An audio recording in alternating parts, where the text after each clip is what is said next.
Tonight is the holiday of Yom Kippur, otherwise known as the wedding night with us and God, in which we transcend all of the different external and material things that we often think we need on a daily basis.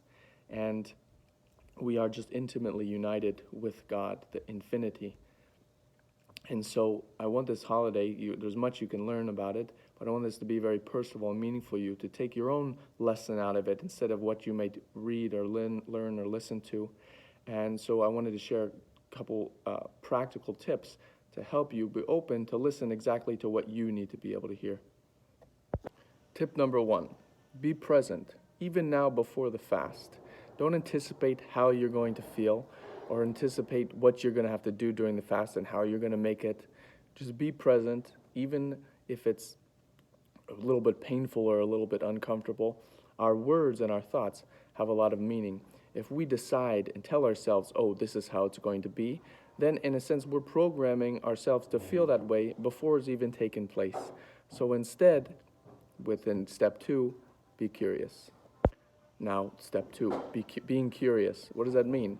You might feel, and you most likely will, feel uncomfortable. It's not normal for us, let's say, to not eat or to not drink and to feel extra tired, but that's okay. Being curious is, instead of resisting it or judging it like, oh, I don't like this feeling or this is bad, just be interested. Okay, it's a little unpleasant, but what's really going on within? If you're able to just be a little open and be a little curious, that your body is going through a healing, a replenishing, and a returning to who you are. And step 3, to really make it personal and meaningful to you, once you are present and curious, you can really practice listening.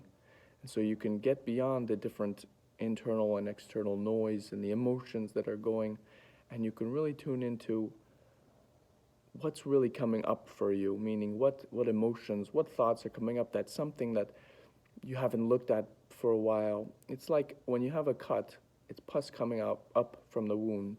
Before it can get healed and cleansed, it has to rise to the surface and then looked at. And it's uncomfortable, it's unpleasant, but it's not a bad thing.